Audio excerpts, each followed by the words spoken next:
사실 부기지신 메토트람 리라운 시인들은 바디 성례 신들 밑에 그와기 드라큰 넘다 신라 실파쇼 이런 그릇 나만다 감리타야미 성대지랑 석이셨나마 전주발드덕니 겹스시 다기 진행 기패선함기 로라근시의 성대주파쇼 성대지랑 석이셨나마 전주발드덕니 겹스시 다기 진행 기패선함기 로라근시의 성대주파쇼 성대지랑 석이셨나마 전주벌드덕니 겹스시 다기 진행 기패선함기 로라근시의 성대주파쇼.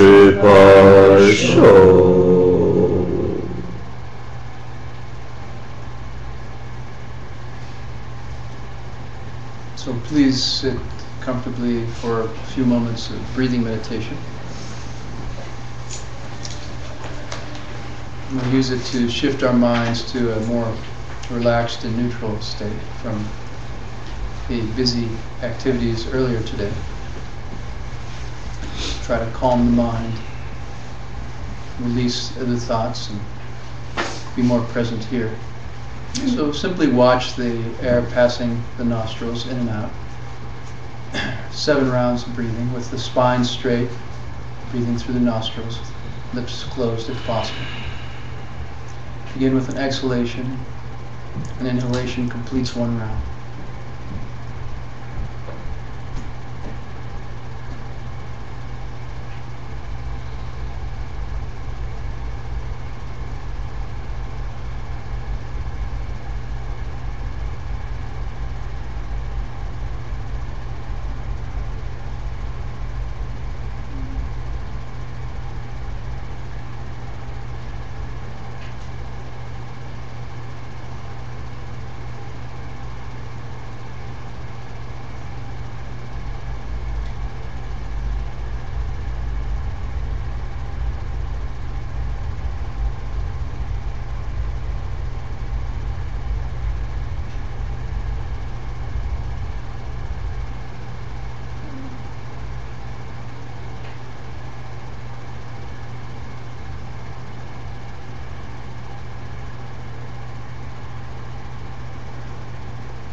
Now invite the holy being that you feel closest to manifest here in the room with you, to join you. You can visualize them in your mind's eye or connect with them through your heart and feel their presence here next to you, nearby.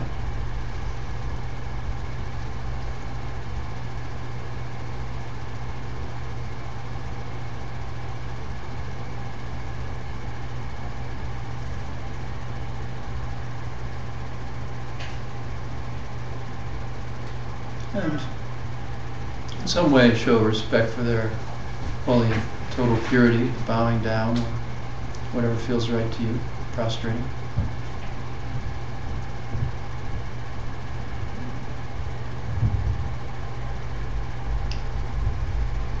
Offer them some beautiful outer object to thank them for coming.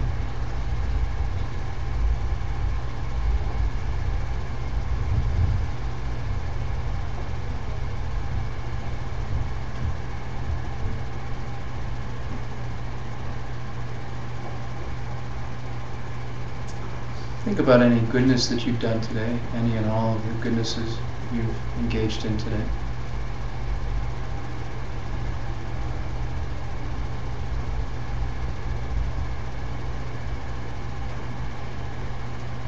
Feel as happy as you can about it. Try to be really excited, joyous about it.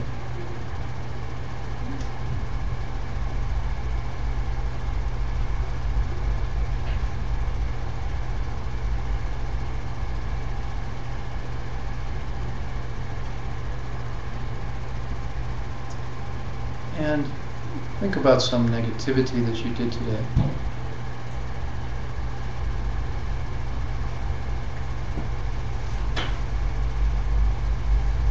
Remember any aspiration you have to be of benefit to those around you.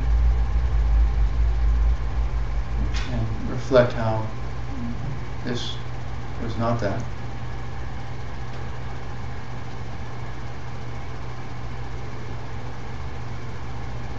And reflect that karmically you will experience a similar result to what you did, or thought, or said. Feel some regret that you personally will have that suffering in the future karmically. Feel that regret and suffering in your heart.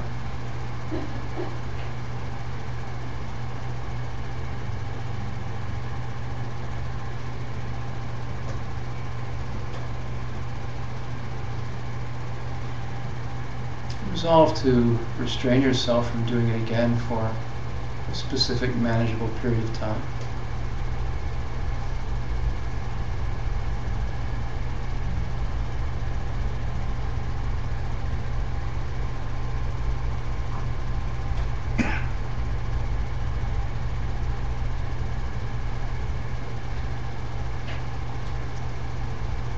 Try to pick some kind of positive antidote, offsetting positive activity you can engage in.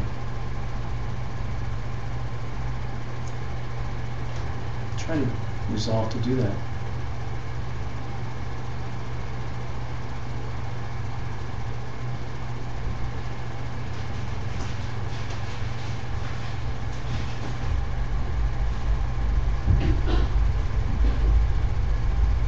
Turn your attention to the holy being that you have before you and ask them to teach you and guide you and lead you to enlightenment.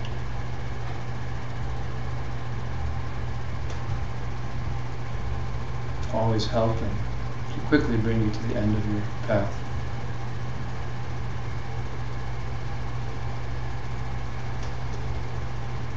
And they happily agree and move to the space above your head, becoming a small, glowing figure of light, adorning your crown, facing forward.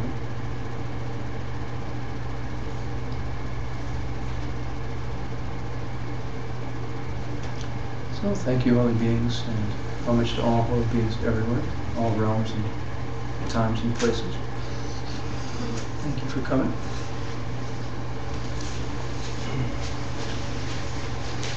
We have a quiz? We have a quiz.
puppy is a very good meditator. He's very good meditator. That's pretty much all he does. He's Mr. Three Thoughts with the Never know who's who, right? It's the lesson of the story, isn't it? Bodhisattva. That's right. He's my personal angel, that's for sure. Very nice. We all need one, right? So last week we talked about, is everybody ready? Almost. Not yet. No pressure.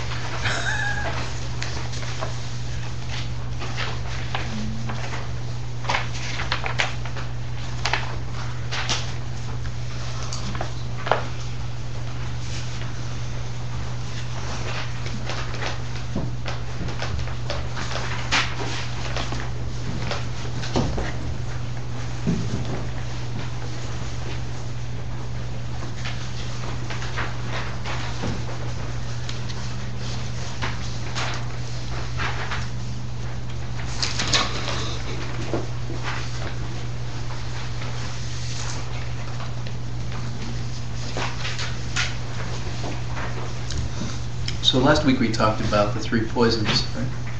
Which were?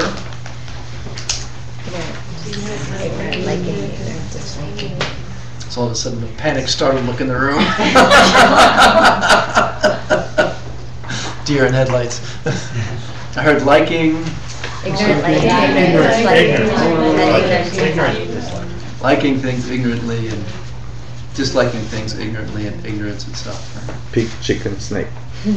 Or the pig, the chicken, and the snake, depending upon your perspective.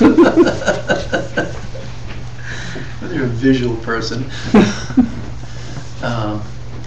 And we talked about the need to purify our negative imprints, our negative seeds, right? Getting rid of obstacles in our mind, obstacles that prevent us from reaching bodhicitta, right? So there are certain things in our mind and our spiritual body that are inhibiting us or preventing us from attaining real bodhicitta. And we talked about the need to clean that and purify that with four forces. Right? I'm not going to go over that again, and then we also talked about the need to collect positive energy and goodness to give us the mind and capacity to attain bodhicitta, to have bodhicitta, right? And that both of these things are really necessary and essential. And then we talked about how, as a preliminary even to that, we had to do certain other things, right? Certain other preliminaries. Should I ask? I hesitate to ask. The preliminaries to purifying ourselves from negative karma are things like refuge, prostration, making offerings, right?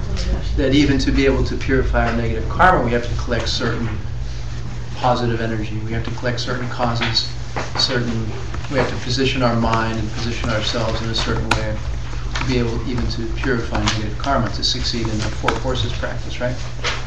So we talked about all three of these things as a lead-in to get to developing true bodhicitta and moving towards true bodhicitta. So doing the preliminaries prior to purifying the negative mental imprints, purifying the mental imprints which obstruct us from gaining bodhicitta, and then collecting the positive energy we need to get bodhicitta. And what were the things that we do to collect the positive energy? I think they're probably very familiar. Rejoicing. The things that we do in meditation before class each week, right? Rejoicing, dedication, asking our teachers to stay close. Turn away. Yeah, be happy, right? Ask teachers to teach, ask teachers to stay. We talked about the fifth one as being surrender, right? Some kind of attitude of surrendering oneself. So, that was last week. The preliminaries we do to be able to purify negative karma are the same preliminaries we do to be able to meditate. And the same preliminaries that are necessary to build good energy in general, right? If one is doing, for example, the Ganden Lagema practice, which is Jason Kapa's prayer, that prayer is going through the preliminaries. Different verses are praying each of the preliminaries as you go through the Ganda and the Gema prayer. So this is something that's very important to do as a warm-up and as a lead-in, really, to a lot of our spiritual practices. You know, with meditation, for example, a lot of people get very excited about it, and they get really enthusiastic about it, and they say, oh, I'm going to meditate every day, and I'm going to go on retreat, and I'm going to, you know, I'm gung-ho, and I'm going to see shamatha, and I'm going to attain realizations, and but they don't do the preliminaries, you know. And then after the initial phase of excitement, and nothing's happening, and there aren't really any meaningful results, then there's this disillusionment, dissatisfaction, wondering why it's not working, wondering why things aren't happening. You know, and often it's because of, typically, I think, people's meditation practice doesn't work because they're not engaging in the preliminaries.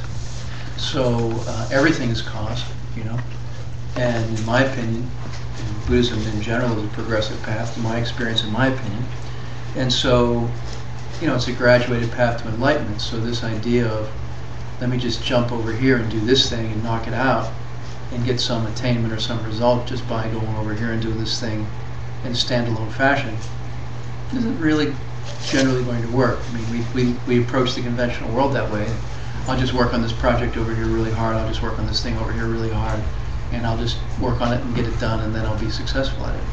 It's not really that way, you know. On a spiritual path, it's everything is caused karmically, and you have to plant the karmic seeds, which lead to the next thing, and you have to plant the karmic seeds, which lead to the next thing, and you have to plant the karmic seeds, which lead to the next thing, and collect the causes, which lead to the next thing. So, you know, karmically speaking, spiritually speaking, you know, it just doesn't compute to think, I'll jump over here and just somehow spend a lot of hours on it and think about it, you know, with my eyes squeezed shut really tightly, and somehow that'll bring a result. When in fact we haven't engaged in the collection of the causes, or we haven't put the causes in place to bring about a successful result. You know? So all of our spiritual practices, in my opinion, will only work if we go through this series of causation bringing a result. And so, you know, in this practice, that's the point. The point is they're saying, do it in this order, guys. Don't do it in this order, it won't work. That's what Master Shantideva says very clearly in his text. He says, you want to get bodhicitta? Do these things in this order. If you don't do these things in this order, you have obstacles, you know, probably not going to get bodhicitta. Getting true bodhicitta is very difficult, you know. It's like shamatha, it's not impossible. It's not terribly easy, and it's not terribly impossible. But it requires consistent practice every day, steady, consistent practice every day with the preliminaries, you know, meditating an hour or two every day to then get the result. And it, you know, it's possible, but it comes through that consistent practice and that consistent, progressive, stepwise pursuit of the path. And without, in my opinion, without that progressive, stepwise pursuit of the path, you know, we're setting ourselves up to fail. It's just like, let me try, it's piecemeal. Let me try a little of this, let me try a little of that. Maybe this will work, maybe that'll work. I feel like doing this today, I feel like doing that tomorrow. But, you know, that's sort of collecting the right causes, but not in a really focused and concerted way. Almost in a helter-skelter, scattershot way, right? So, better, I think, to be focused. So how long should we spend on preliminaries, right?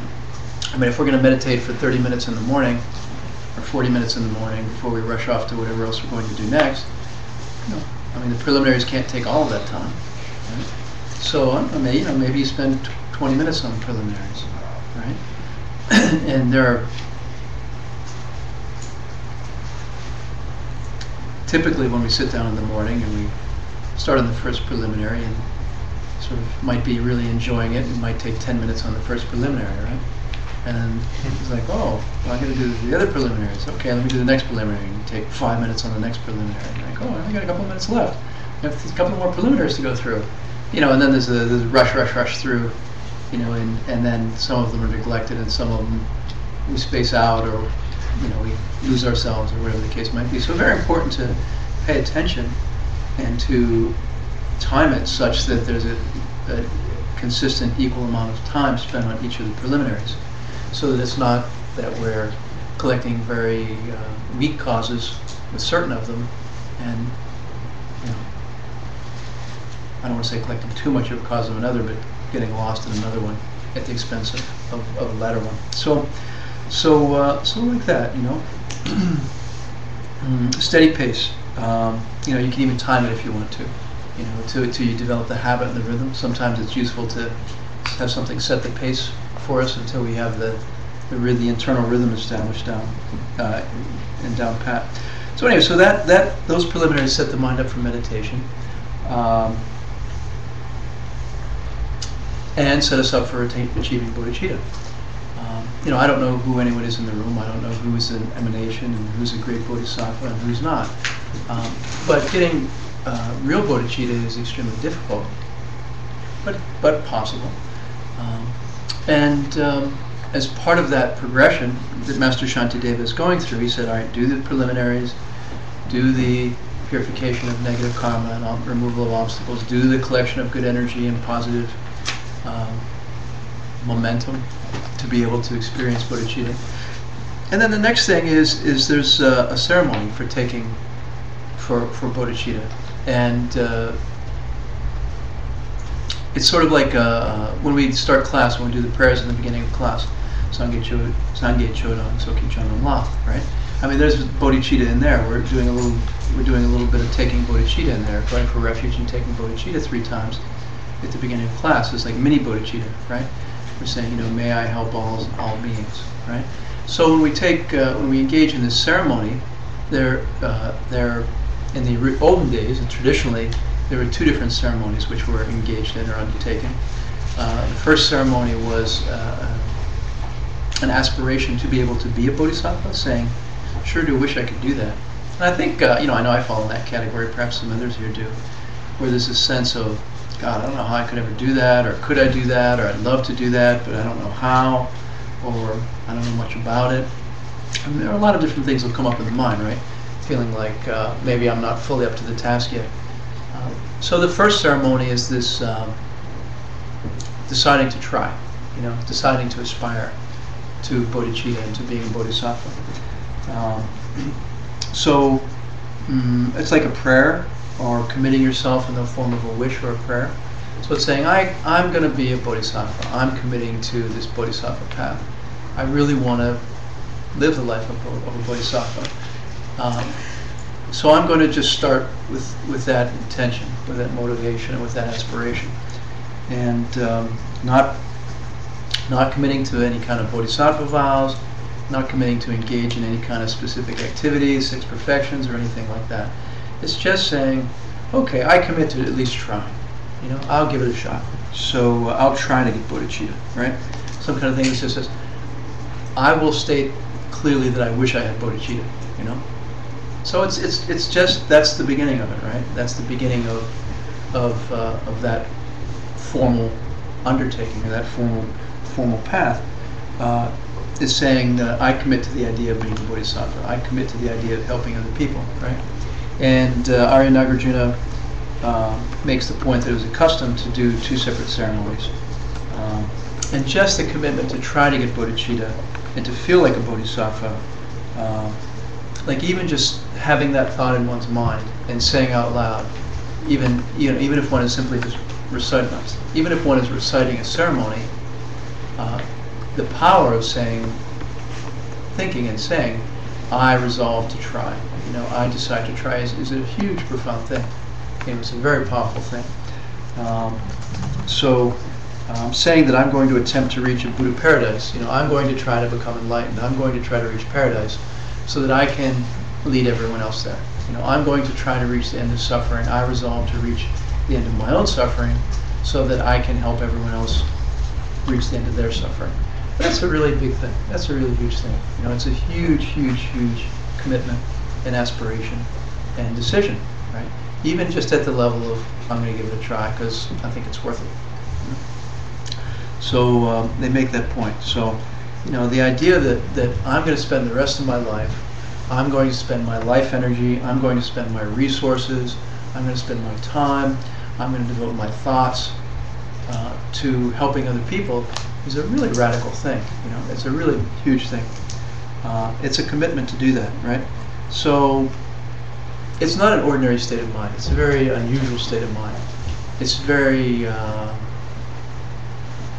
strange state of mind for an ordinary person. You know, if you go out on the streets of New York and you survey people and you say, you know, are you living your life to help others? You know, are you thinking as much as you can, and is your life oriented to helping others as much as you can? You'd be hard pressed to find people who would say yes, I think. I mean, if everyone is who they appear to be, right, in an ordinary sense. So,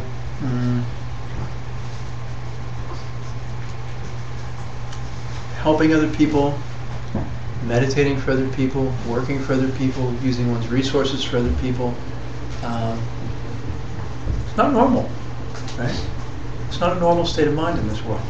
It's not typical for an ordinary person. It's very much self-focused, very much self-oriented, and about me and what I can get, and my own satisfaction and my own gratification, with the idea that, I mean, we're fortunate, we live in a blessed culture and a blessed society where people aren't just walking around randomly and indiscriminately hacking each other up, as some societies do. You know, if you're not part of my group, then I get to randomly slaughter you, you know, or do whatever I want. So we're very fortunate in that we live in a civil society where people have the impulse to, by and large, treat each other civilly and nicely and well. But that's not the same thing as saying, you know, I have devoted my life and my energy to meditating and being mindful and being virtuous so that everyone everywhere can be happy. They're not the same. You know, radical difference, very powerful difference. Right? So, and swearing to it, you know. I mean, swearing that I'll do it, swearing and committing that I'll do that with my life. So that's big. So it's a very unusual way of thinking, and that's our subject tonight. So purifying yourself, removing negativities, collecting positive energy, and then having the ceremony to get bodhicitta. Those are the first steps in this process of getting to real bodhicitta, right? I mean, taking the ceremony is the ceremony, right? There's not too much to say about it. You know, you go, you take the vows. If you do it in the traditional fashion, there are two separate ceremonies. One ceremony where you take vows to try to be a bodhisattva, where you wish to be a bodhisattva, where you commit to wanting to be a bodhisattva, right? And then there's a second ceremony where we commit to actually living like a bodhisattva and engaging in bodhisattva activities, the 6 perfections and bodhisattva vows. And so that's a second separate ceremony done in the traditional old way. Nowadays they're wrapped into one ceremony, combined into one ceremony. And so typically if one is taking bodhisattva vows now, it would happen in one ceremony, and you could, you know, decide that you're only taking the wish during the ceremony, or you could decide that you're taking both during the ceremony, right? So that's the ceremony. There's not a whole lot to say about it. You go, you engage in the ceremony, you get the vows, one or both types, right? But then, so the subject of tonight's class is what happens after that. What about the tail end of the ceremony? So there's another step at the tail end of the ceremony which is very important, which is explained by Master Dharmabhadra and Master Atisha and Master Nagarjuna. And they say that after you've taken the ceremony, and it's possible when one takes the ceremony that one could attain actual bodhicitta. You know, that's one option, is one gets bodhicitta or one aspires to bodhicitta, right? So either or. But whether one attains bodhicitta or one is engaging in the ceremony, right, and taking the vow, it's the same step afterwards. And they say, look, you know, the ceremony, post-ceremony, there's something going on at the tail end, which is very important that we have to talk about. So, thank you, Paul. Please say Gawa. Gawa. Gompa. Gompa. Gawa Gompa. Gawa Gompa. Gawa means joy. It can mean happiness, generally. Gompa normally means to meditate, but in relation to certain emotions has a slightly different meaning. So they're talking here about feeling or meditating on joy, right? And have some emotion of joy. Take joy. Be happy, right? And there's a whole separate step and a whole separate element of attaining bodhicitta, which is extremely important according to these masters. He said, look, you know, you go through all these things, you do all the preliminaries, you clear away your negativities, you collect positive energy, you take the vows. But after you take the vows, there are other things that you have to do that are very important. Chief among them is being happy about it, you know, feeling really good about it, and really having some sense of joy about what we've done. And it's a very interesting correlation to me that recently Geshe Michael has been teaching a lot about the 4 steps of a karmic path everywhere he travels in different contexts, you know, particularly emphasizing the 4th step, which is being happy and taking joy in the good karma which we've collected, you know, a very interesting correlation. And here Master Shantideva and Arya Nagarjuna and Master Atisha are saying the same thing. They said, look, you've done this incredible, powerful thing. You have to stop. You have to take time, a reasonable amount of time, a decent amount of time, and you have to sit with it and be happy about it and feel joy about it. And if you don't do that, then you're not going to get a very good result. You know, you're not going to get the same result as you could have. Right? So it's very interesting that this whole, you know, tying in almost the karmic path element that Geshe Michael has been advocating a lot recently, right? So I just found that interesting personally. So Master Shantideva says it's a very important step because it kind of cements the bodhicitta in your mind. It sort of sets the bodhicitta in your mind, makes it firm. You know, and to think of all the reasons why we're so lucky and why it's so great and why it's so fantastic that we have the Bodhisattva vows now, right? The wish for enlightenment, being very happy that we did it, right? Like that's an amazing thing I did, right? So he says that rejoicing and feeling happy sets the stage for our bodhicitta to increase and flourish and grow over time. And if we don't stop and feel really happy about it and feel really joyous about it, that we're not positioning those seeds to flourish in a really big way. You know? And he says, Master Shantideva says, just as much as it's important to purify your negative karma and collect positive energy, it's just as important after the ceremony to be happy, right? To sit there and think about how happy we are because of what we've done. What an amazing, incredible thing we did, right? And so he says it's a requirement. You know, you have to sit down afterwards and think about what the goodness that you did. And then the mini bodhicitta that we collect in this ceremony. You know, we sit there in a ceremony and we say, yada, yada, yada, yada, yada, yada, yada, yada. Maybe it's in Tibet, maybe it's in English, right? And so we collect some seeds and we collect our vows. And there's like this mini bodhicitta which has begun, you know, these seeds for bodhicitta which have been planted. And then those seeds need to expand and grow and ripen, right? As I was saying at the beginning of class, everything is caused, including bodhicitta, right? We have to collect the causes to be a true bodhi, to have true bodhicitta. And guess what? You know, once you've collected the causes and you have the seeds, you have to nourish them, you have to fertilize them, and you have to cultivate them and have them grow. And so Master Shantideva is really making the point here, you know, this is an extremely important element of that process, to set the stage for those seeds to expand and increase. He's very adamant that we have to spend a lot of time on taking joy after the ceremony. You know, we've got to sit down after the ceremony and just be happy in a lot of different ways and think about a lot of different happy thoughts. And so, of course, there's a list of ways that you can be happy and things that you can think about to be happy. But before I go into the list, just a personal digression. I know for myself and in my own life, it's very easy to not be happy as a Buddhist, you know, because life is suffering, you know. And Buddhism says how unhappy life is and all the problems of life, and we're justified finding fault with so many things, and it's all implicitly limited, implicitly flawed, and, you know, on and on and on and on and on, right? Like it goes on endlessly, right? But then it becomes sort of a negative loop, doesn't it? You know, it becomes some kind of justification for staying in a negative loop ourselves. And it's not the point, you know. The point of talking about the limitations and the suffering of life are to then say, oh yeah, I better move away from this. I better find a solution for this. I better find happiness, right? And I think very often we forget about that part.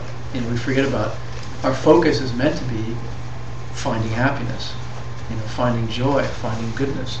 And there's almost some kind of addiction, perhaps, to the unhappiness and the suffering and the disillusionment and the problems and limitations of life. Like, Oh yeah, why would I expect it to be any different? Oh yeah, more of the same. It's always going to be like this, right? Always problem after problem after problem. So this is some kind of dangerous undercurrent we have to be careful of. I mean, I find from personal experience, I know I do,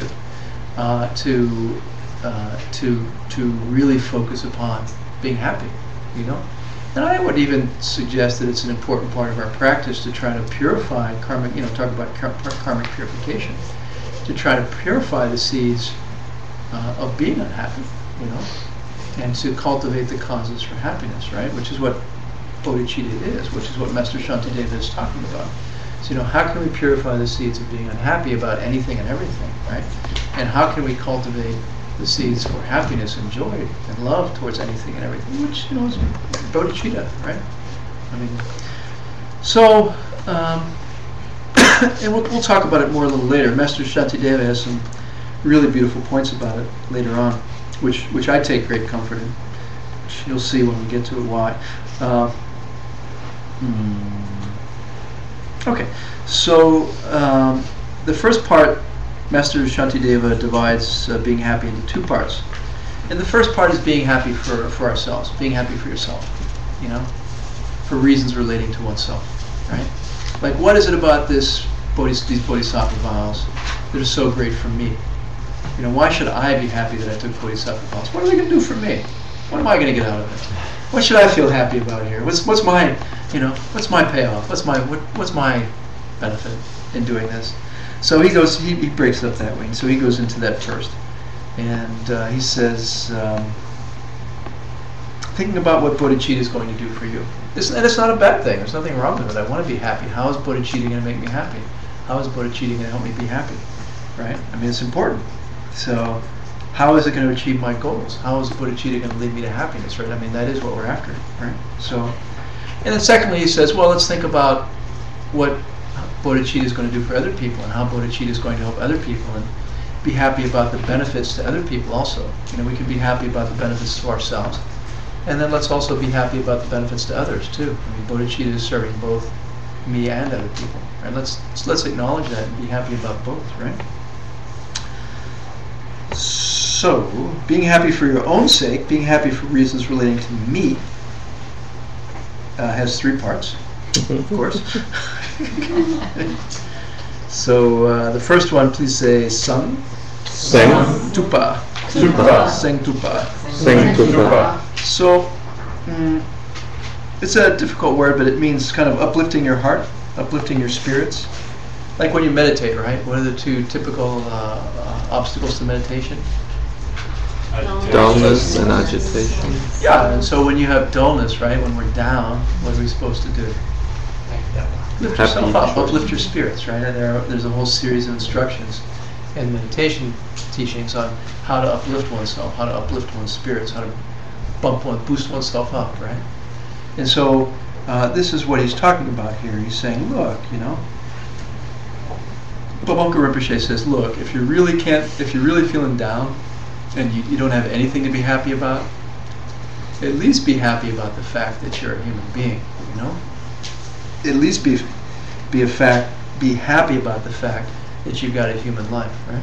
That's at least something you can be happy about. I mean, if you hadn't done something right in the past, you wouldn't be a human right now. You know, so you can at least think, hey, it's pretty rare to be reborn as a human. Most beings in the realms are something other than humans, worse. And so, hey, I can at least pat myself on the back and compliment myself for having done some good things to have made it to human status. So Babonka Rinpoche was somewhat big on that, right? Saying, you know, I did it. So he's saying, look, even if your whole life is miserable, if your life is total crap, if every aspect and every dimension of your life is total crap, at least you can look back to your past life and feel positive about something you did in the past, if nothing else, right? Master Shantideva goes into this in more detail. He says, look, even if your life is wasted, even if your life has been complete, utter, pointless waste of time, you can still look back and say, I did stuff in the past. The me, because it's still the same me, right? The me that lived in my past life at least had the sense and the fortitude and the wherewithal to do enough goodness to make it here to be a human being. So So, so like that. So then he goes on to say, look, I made a commitment. You're talking about post-vow ceremony now, right? Saying tupa, you know, I made a commitment. Even if I've been a heroin addict my whole life and have done nothing but, you know, steal and cheat and whatever else heroin addicts do, I don't know. He said, at least for 10 minutes tonight or 20 minutes tonight, you know, I sat there and thought about Bodhisattva vows. You know, I thought these very holy, precious thoughts for 10 or 20 minutes. You know, and that's made my life worthwhile. You know, even if the entire rest of my life was worthless, the fact that I sat there for 10 or 20 minutes and thought these thoughts made my life meaningful and gave my life some meaning and made my life significant. You know, and he says, doesn't matter how well you keep it, doesn't matter if you're able to do it or not. You know, that's not the point. I made the commitment. I did it. You know, I resolved in my mind to make a commitment, and you know, and I said, this is important and I value it and I'm going to try to do it. And that's a big thing. So he says, Mr. Shantideva says, look, among all the human beings in the universe, right? Among all the human beings on this planet, how many of them have thought that thought? You know, how many of them have made that commitment? Well, you know, very few. Almost none. Right? And so, even if I just tried and pretended to say, I'm going to live my life for other people, that in and of itself is a huge, profound thing. Even if my life amounts to nothing else. Even if you screw up, even if, like, you know, the next day you've forgotten about your bodhisattva vows, even if you never keep them, you know, if you're wimpy about it, you don't do much, you have to pay attention, it doesn't matter. For that 20 minutes, you thought those thoughts. And you swore to do something meaningful with your life for 20 minutes. And he says, at least you can say that, you know. And so there's a very beautiful verse that in the text about it, where he talks about this. I don't know, I take kind of some comfort in this personally, you know. It's like, even if I'm a total F up, you know, even if I screw up every single thing I touch, all right, at least a few times in my life I've thought, I want to help other people, I want to make some effort, you know, I want to do something good in the world with my life. So I don't know, you know, that's nice. That's some kind of reassurance, right?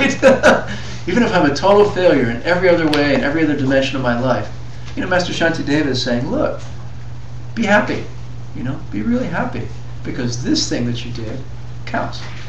This thing that you did is really important. Much more important than anything else you could do in your life in a mundane and conventional way, right? Everything else pales in comparison.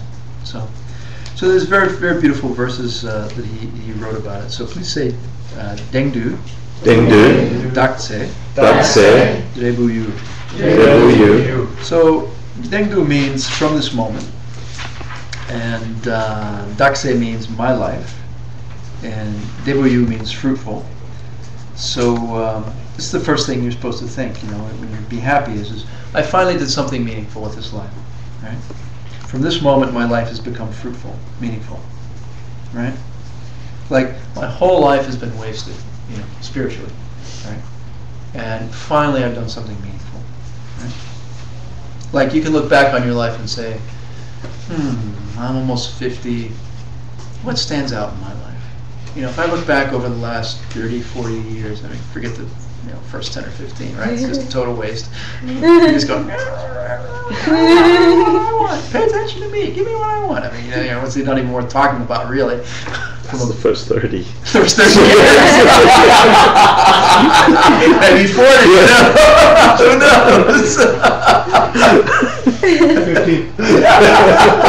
Did I hear? No. Did I hear? Damn. Oh, God. I don't know what the hell I was even saying. I lost track after that. My life has become fruitful. What was I saying? Oh, looking back. I was looking back over the years and decades, right? You know, I mean, you know, what do we think of? It's like, oh, I remember when I was skydiving. Oh, I remember when I was scuba diving. Oh, I remember when I was, like, climbing that volcano, you know?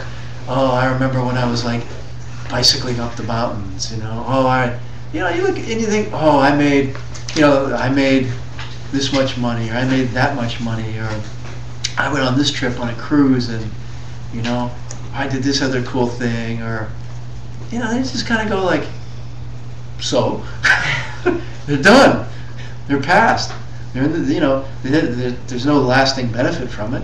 I mean, it's a memory, which will be lost when my mind is lost, my brain is lost, right? The content of, the crude content of my brain will be gone, my mind will be gone at the end. So, even from a work context, I mean, someone said to me not long ago, I traded the largest block of Cisco shares that was ever traded in history, Okay. But then it's done and gone. But, he had the wisdom to follow on and say, but that was 10 years ago, and so what? What am I going to do today? Well, exactly, right? That was 10 years ago. Now what am I going to do? How am I going to, you see? And, so he's saying, if we look back in our life to look at what's meaningful and lasting and momentous and noteworthy, it's not much, by and large, I mean, maybe we remember when I helped someone. Oh, there was the time when I came home on New Year's Eve, and in my apartment building, the hall was full of smoke, and I found the apartment, where the smoke was coming out, and got the doorman and unlocked it, and found the woman passed out drunk from her New Year's Eve party with pork chops burning on the stove, gassing her to death, and carried her out of the apartment. But, okay, well, that was something at least, But Master Shantideva is saying here, if you look back on your life for something meaningful, you can look back on this as having done something meaningful. Having done this, life has taken on meaning, right?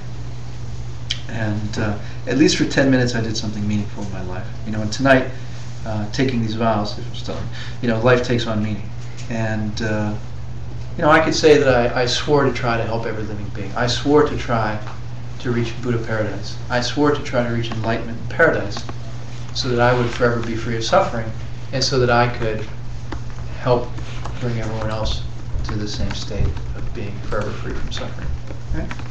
And he said, be happy about that. Right? He says, I mean, Christ's sake, sit there and be happy. And they say, Christ's sake.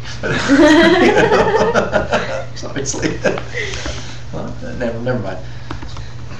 Master Shantideva's dates? 758. See? Could have been. No. So he says you've got to be happy about it. You've got to put it in context. He's saying, look, we can't underestimate the happiness. We can't underestimate the importance of being happy about our goodness. Krishna Michael has been saying the same thing recently, over and over and over again. You have to be happy about your goodness. If you're not happy about your goodness, if you're not happy about the good things that you're doing, then you're sabotaging your own virtuous karmas.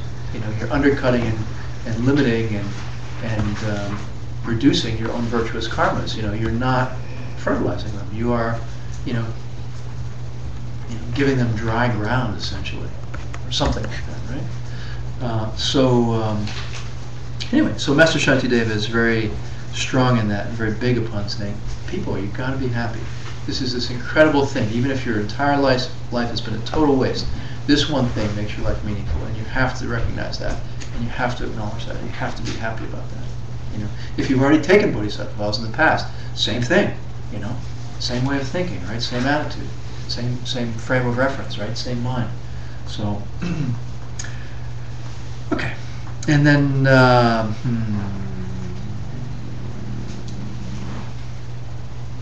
please say miye. Miyi, sorry, miyi. Miyi. Sipa. Sipa. Lekparto. Lekparto. Miyi means human. And Sipa means generally samsara, but it can also mean a human rebirth. In this case, it means rebirth as a human. Miyi Sipa is a human rebirth. And Lekparto is well achieved. So it says, now I've really achieved a human rebirth. This is the second line of the verse. And when he says, now I've really achieved a human rebirth, it means rebirth in the sense of, like, Baptists put your head down in the water and lifting you up and say, whatever they say. Hallelujah. Born again. You know, or evangelical reborn, or you know, you're what is it? You're a new person. Saved. You're saved. You're a new person now. Like you're different than you used to be, right? You're no longer the old you. Like I dipped your head in the lake and you came out a new you. However they do that. You know, but same idea, right? So, for the Master Shantideva is saying, for the first time, you can truly say that you've taken a human rebirth with some meaning, right? Or human rebirth up to now has been pretty meaningless. He's saying you're a real person, you're a real human, a meaningful human now, in that you've taken this aspiring Bodhisattva vow, right? And the texts call us Bodhisattvas who are trying to be Bodhisattvas. They're a little bit kind about it. You know, they recognize that we can't really do it, so they just say, well, these Bodhisattvas who are trying to be Bodhisattvas, you're not quite there, but you're trying, and that's great. You know, that's a good thing, and they acknowledge it, right? So they're saying that I finally became a real person because I swore to try to help other people. The act of swearing to try to help other people and to end their suffering makes me a human being of some worth or value or significance, right? And you know, in a way, the implication, I mean, is just like it's a pretty insignificant, meaningless life if we're just living to consume and pass time and die, right? I mean, what's the point? And, you know, it's not much any consequence or meaning to it, other than fleeting momentary experience, which you know will go on for infinite existence, right? Our mind stream is beginningless and endless. You know, we've always existed, we will always exist. I mean, what's infinite existence of consumption and passing time and, you know, ups and downs and getting through the days just to have, you know, more of the same. I mean, it's just this endless pointlessness, right? So they make the point of like, now you got it. Now you're somebody. Now you're really a human who can really realize your potential and fulfill your potential, having taken this step, right? So I finally become a real person because I swore to try to help other people. Okay, please say Daddy. Daddy. Daddy. Oh, yes, up there. Sangye. Sangye. Riksu. Riksu. Okay. So Sangye is Buddha. Buddhas. Dering is today. Means today. Rup means their family, and Riksuke means born into their family. What's Rup? Rik, R-I-K, Rik. So Rik means Slightly tongue-tied. Rik means their family. Riksuke is born into their family.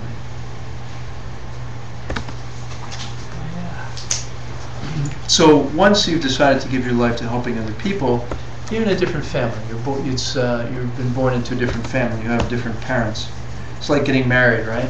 You have in-laws now, right? So now having done this, you know, the Buddhas are now your in-laws, you could say, right? In a good way. not like your typical in-laws, right?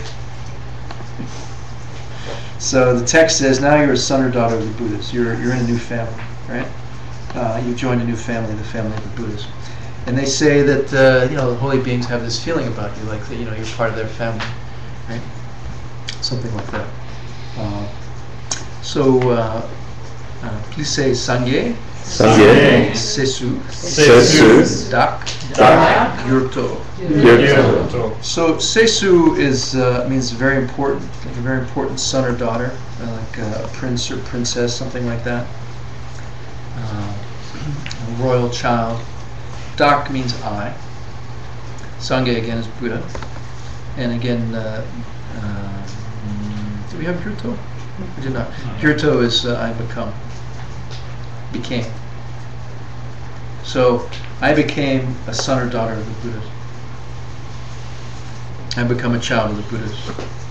So you may recognize the verse. It's a fairly well-known verse and famous verse, right? From this moment on, my life has become fruitful. I've truly achieved a human rebirth. I've been born again. Today I've been born into the Buddha's family. I've become a child of the Buddhas. Right? So, you know, they're saying finally my life has some meaning. Right? I have a new family. Before, I was a selfish little grub. You know, like what can I get? Me. Right? And now I'm a member of a new family. And I mean, the Buddhas are all thinking like, oh, there's like a little grub. It's changed. into something else. I don't know what grubs turn into in the ground. Maybe they don't turn into anything. But it's like that. The scriptures say that the Buddhists think like that when one of those little grubs who spends their entire life just taking care of themselves, right? Even for 10 minutes in a ceremony thinks, it would be nice if I could learn to spend my life helping others and taking care of others and bringing others to their happiness. If I could just live my whole life for the sake of helping others and bringing others to happiness, and stop thinking about myself so much, and stop being obsessed about me, and think about bringing others to ultimate happiness, then that bodhicitta is an ultimate kindness, and the Buddhas, they recognize that this is a new kind of being, and a new attitude, and a new way of being. Someone's gone from being a little grubby, self-interested, insignificant life, no offense, present company included, to someone who is a member of the Holy Family, who has an intention and an aspiration and an attitude which is rare among rare, right? And they get it, right? That's the point. So, the ultimate kindness we can do for other people is to become a Buddha for them and lead them from their suffering into their paradise, right? Even as I think I've said before, even if you're Bill Gates or Warren Buffett with however many billions and billions of dollars, the richest man in the world, you still can't help 1% of the people on the planet. You can't do it, and we're not those people, right? So we're not going to be able to go out and feed everyone, right? But we have to think, I'm going to spend my life helping other people.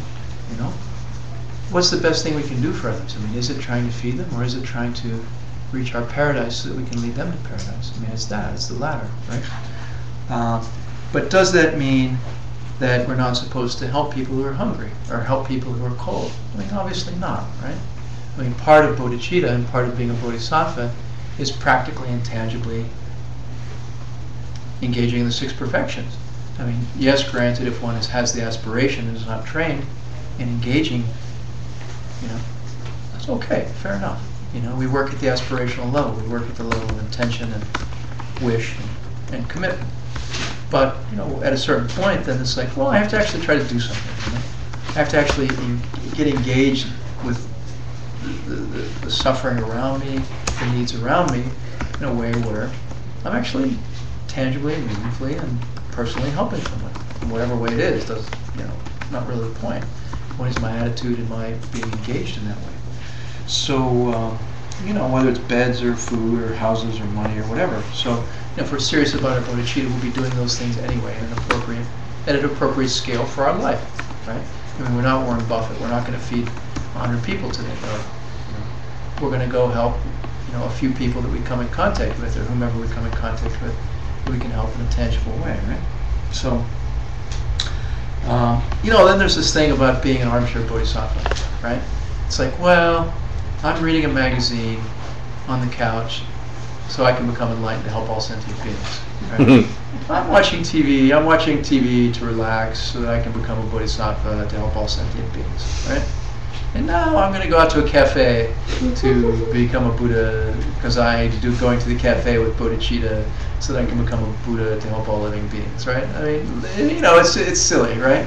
Let's not fool ourselves, okay? Someone's got to pick the beans. Someone has to pick the beans, but no. I'm helping them. Helping By the consuming farmers, the beans. helping the farmers have an income in Guatemala. Yes, that's there you well, anyway. So the point is that we shouldn't fool ourselves. We've got to be real and practical about what we're doing and where we're at and how we're doing it. And the texts are very clear. Master Shantideva is very clear in saying, look, it's extremely beautiful to have the aspiration, to have the wish, and it changes your life, and it changes who you are, and it makes you a profound being. So if that's where you're at, start there. But start, and if you can engage, that's great too. All the better, right? So then there's a second verse that continues on after this verse. It's in the reading. We're not doing the Tibetan, but the next verse talks about the next period of time after this. If you recall, we had the ceremony, right? we spent a period in our life cleaning ourselves up and collecting goodness and consistently engaging in the preliminaries, and reached the point where we're comfortable taking the Bodhisattva vows ceremony, aspiring or engaging.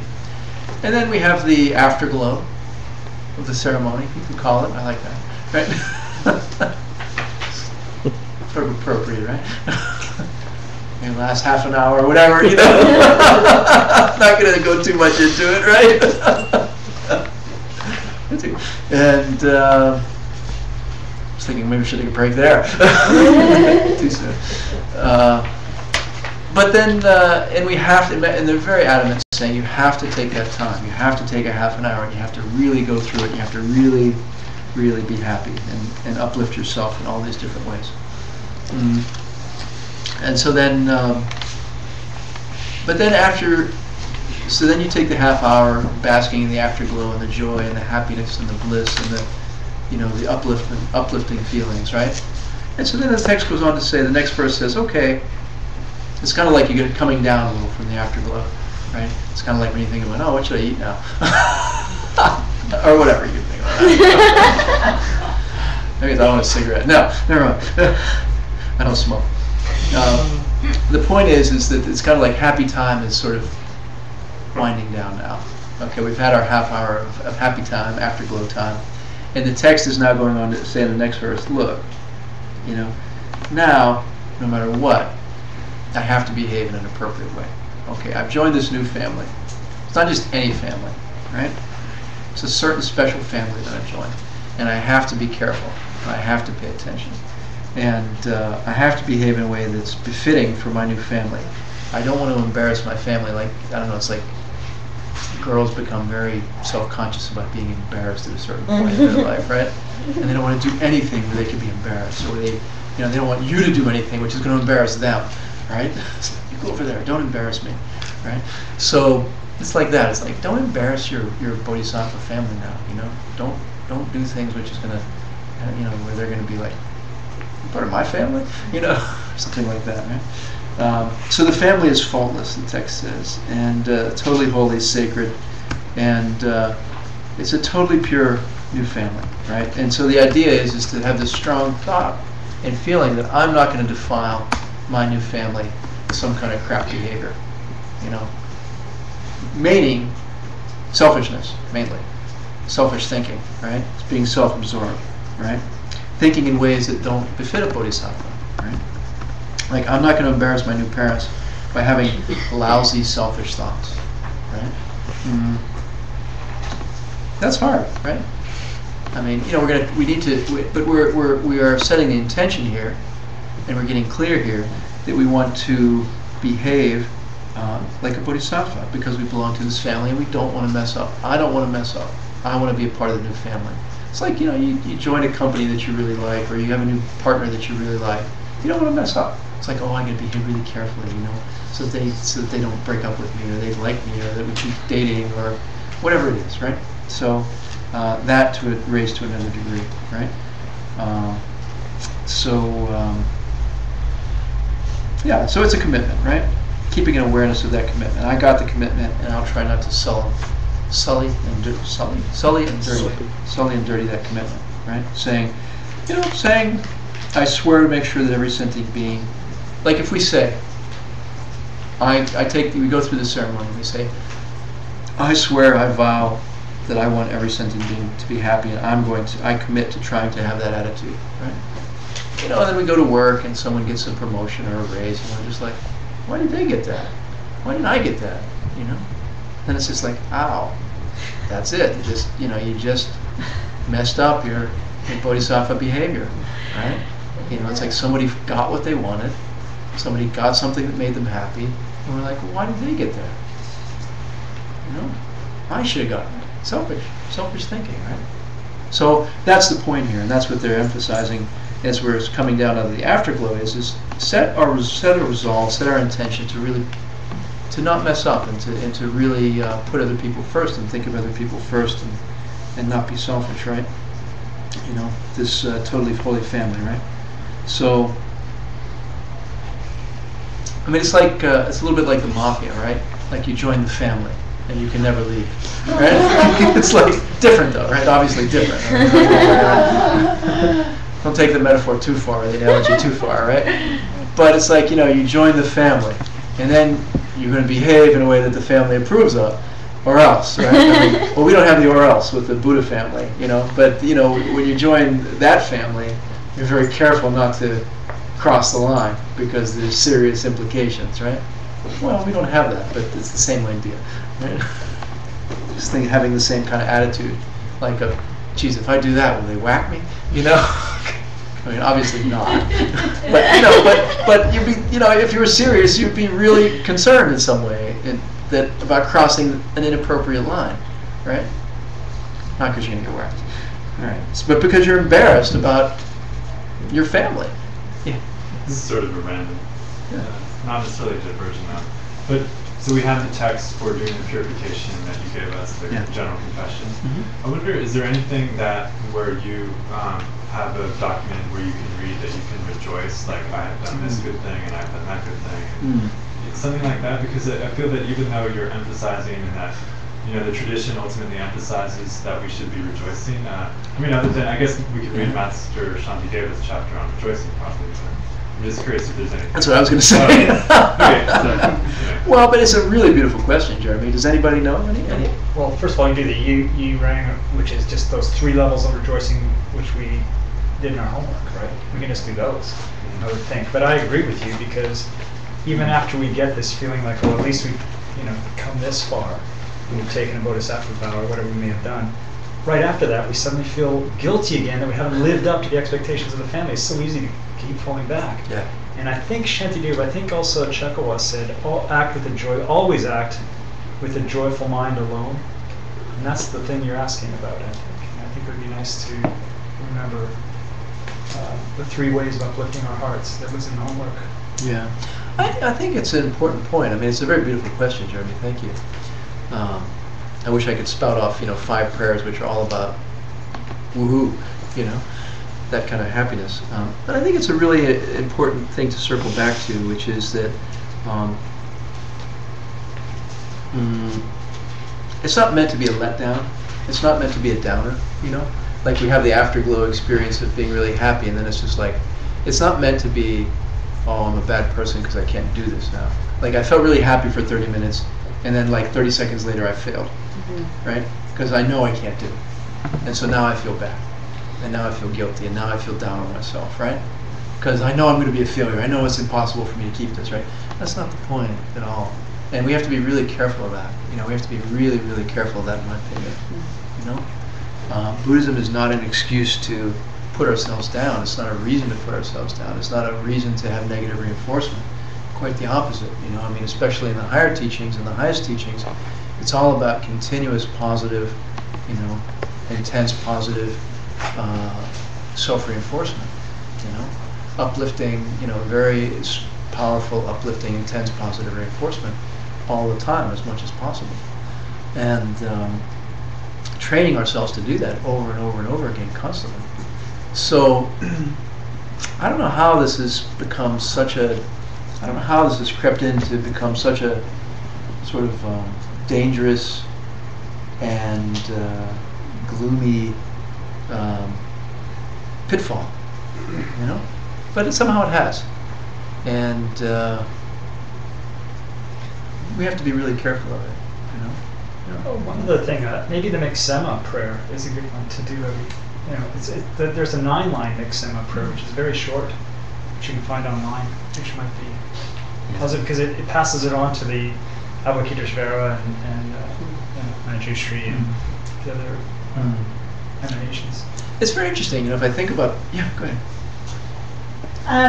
I just will share just a second that, I'm like most of us, I think, a master of self, flagellation and perfectionism, and it's really hard for me to feel good, and I work really hard, at things, I really do.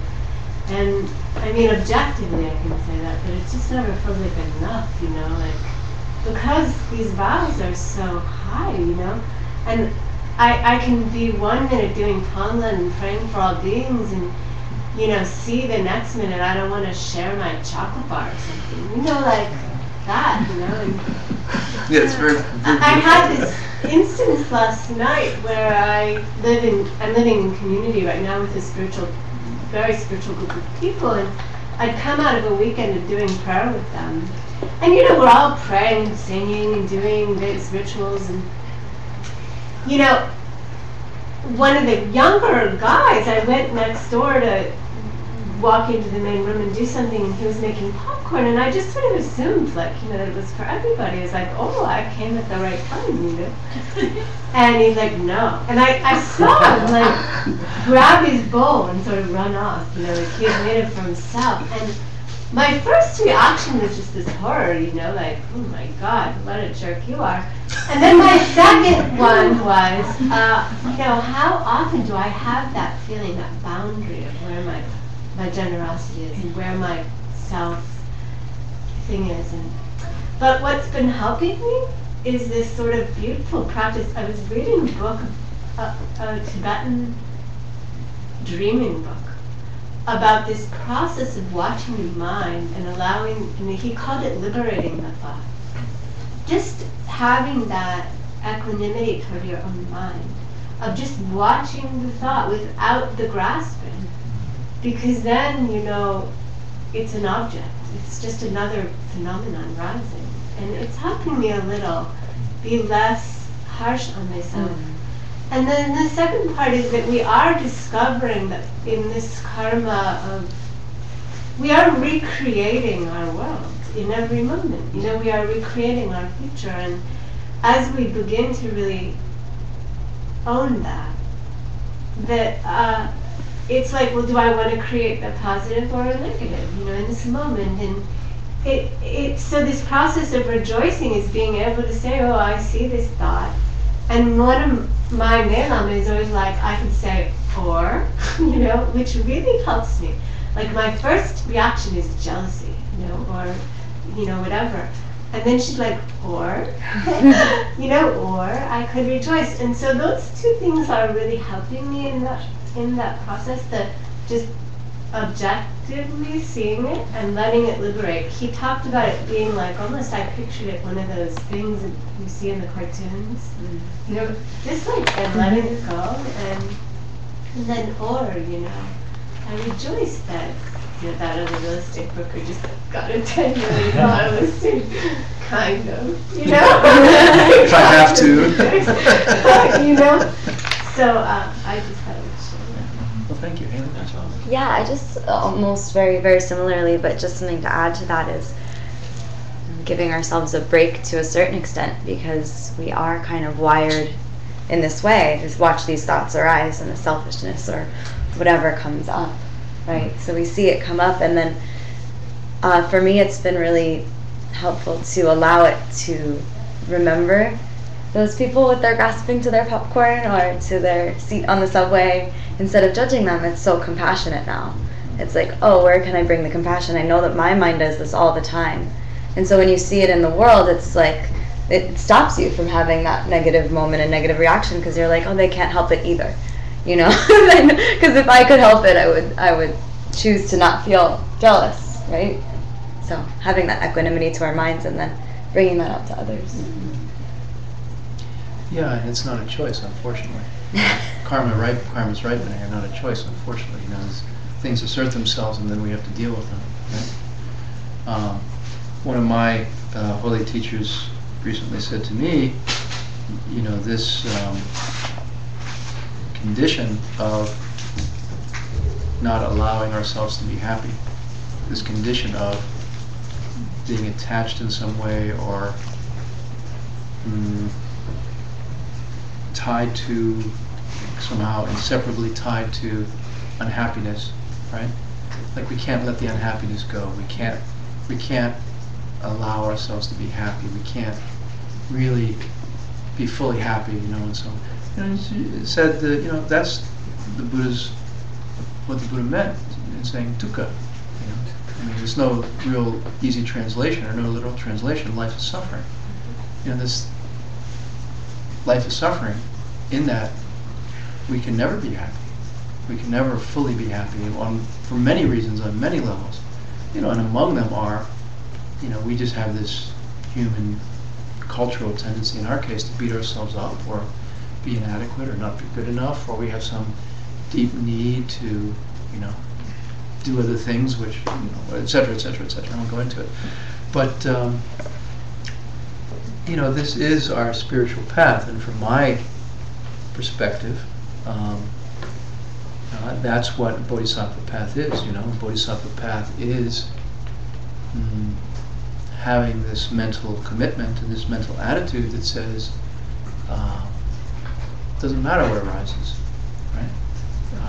Really happy life could be in front of me, or a life which is kind of mundane, which I've gotten used to, which is more of the same, and which is somehow in equilibrium is before me, or complete crap circumstances in front of me.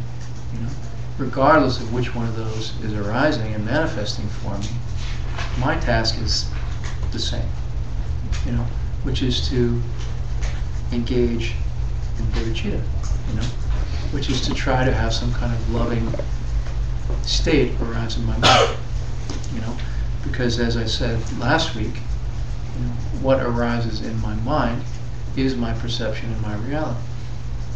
And it then goes back to what you were saying, which is if we can train ourselves, if we can affect happiness in our mind, love in our mind, compassion in our mind, those types of positive states in our mind, then that is our valid experience and our valid reality, regardless of the fact, that someone is evicting us or whatever it might be, And isn't that emptiness, The fact that somebody's evicting me, I can have love arising in my mind rather than despair,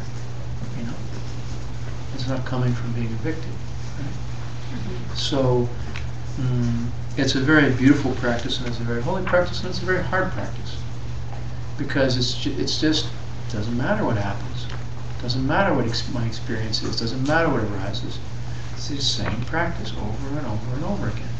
And there are many, many, many skillful teachings and trainings around how to cultivate those mental states, And I mean that's countless meditations and countless prayers and countless mind trainings and all the rest, right? So thank you. Let's take a break, and then we come back. We will continue on.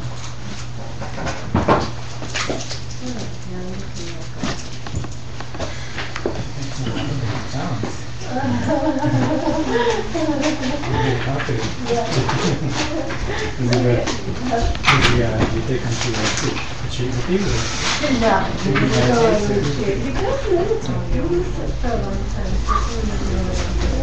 Okay.